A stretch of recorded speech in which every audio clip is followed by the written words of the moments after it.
Boa noite a todos os amigos e irmãos em Cristo. Quem vos fala é o evangelista Douglas Ribas, da Igreja Assembleia de Deus, Ministério Semeando Almas, na cidade de Poá Grande, São Paulo. Queridos, eu venho vos falar nesta noite que tem uma igreja sendo muito perseguida pelos estudiosos, filósofos e até teólogos.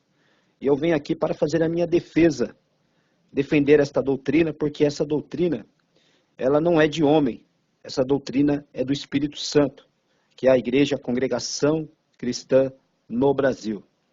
Raramente você vai ver uma pessoa de outra denominação, assim como eu, ou teólogo, defender a congregação. Mas eu tenho que defendê-la porque, primeiro, a congregação cristã no Brasil, ela é uma igreja fundamentada na doutrina apostólica do Novo Testamento. Ela segue os princípios da igreja primitiva, da fé apostólica, do primeiro século, e essa igreja, ela é uma igreja que ela tem a caridade, o amor, ela tem bons frutos, é uma igreja que ela não se corrompe. Muitas igrejas do passado se misturaram com o mundo, se contaminaram, outras entrou a vaidade, a soberba, a idolatria, entrou músicas mundanas, como nos dias atuais. Hoje em dia, você entra nas igrejas, você não sabe se é igreja ou um salão de baile. Hoje você entra nas igrejas, você vê pessoas com roupas escandalosas, pessoas de piercing, toda pintada, maquiada de brinco. Não estou aqui pregando usos e costumes, mas eu estou falando que tem pessoas que não respeitam a casa de Deus. Mas a congregação cristã no Brasil, desde a sua fundação no ano de 1910, pelo saudoso irmão Luiz Franciscon, ela continua zelosa pela doutrina. Muitos a têm como exclusivista, como seita, como heresia. Pelo contrário, amados, eu não vejo a congregação como seita nem como heresia, e muito menos como uma falsa doutrina. Eu vejo ela como uma igreja primitiva, uma igreja que, na verdade, nasceu no coração de Deus.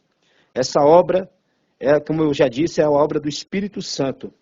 É uma obra que ela não depende do governo, ela não depende de dízimo. E nesse ponto que muitos vão ficar contra o que eu vou falar aqui. Eu sei que realmente a igreja precisa de uma contribuição para manter as suas contas em dia, água, luz, manutenção. Mas, amados, o dízimo foi até o profeta Malaquias. Dízimo é coisa da lei, não da graça. Infelizmente, hoje não se prega isso nas igrejas, porque se pregar, muitas pessoas vão acabar se desviando da igreja ou saindo fora da igreja. Mas a verdade tem que ser dita. Se nós não podemos falar em púlpito, nós falamos através da rede social, através do WhatsApp, através dessas mensagens. Eu quero dizer que Jesus, ele cumpriu a lei. A igreja primitiva do Novo Testamento, ela não pedia dízimo, ela pedia coleta. Se você ler as cartas de Paulo aos Coríntios, lá na Epístola de Pedro, fala sobre a contribuição da coleta para ajudar os necessitados. As pessoas ajudavam a obra com a coleta, não com o dízimo. O dízimo foi para a tribo de Levi. Da tribo de Levi tinha os levitas que adoravam a Deus e tocavam instrumentos. Eles dependiam do dízimo. O dízimo era também oferecido sacrifício diante do sumo sacerdote. Isso era a lei. E o dízimo foi imposto para os judeus, não para os gentios. Não para o povo da dispensação da graça. E a única igreja que segue esse princípio realmente é a congregação cristã no Brasil. E eu quero dizer uma coisa. A continuação da igreja primitiva nos dias atuais, a igreja que segue o exemplo da Bíblia em tudo. Questão da coleta, como eu disse, o véu, que as irmãs se cobrem a cabeça, 1 Coríntios 11. 1 Coríntios 12, a busca de dons espirituais. A igreja que não se contaminou com o mundo, não manchou as suas vestes, não se infiltra na corrupção política suja, como muitas igrejas hoje estão se vendendo para a política. A igreja que você não vai ver ela nos outdoors, em propaganda, em rádio e televisão. Esta é a igreja de Cristo. Essa é a igreja que não está contaminada com o pecado.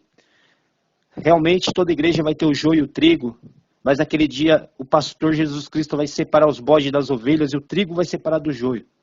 Isso tem em todos os lugares. Mas eu quero dizer uma coisa, em questão de exemplo, em questão de originalidade com a Bíblia Sagrada, de princípios bíblicos, a congregação cristã no Brasil está de parabéns. Eu, evangelista Douglas Ribas, aqui de Poá, considera a congregação cristã no Brasil como a verdadeira noiva de Jesus Cristo, a igreja imaculada, a igreja que um dia ela vai morar no céu, ao soar da última trombeta.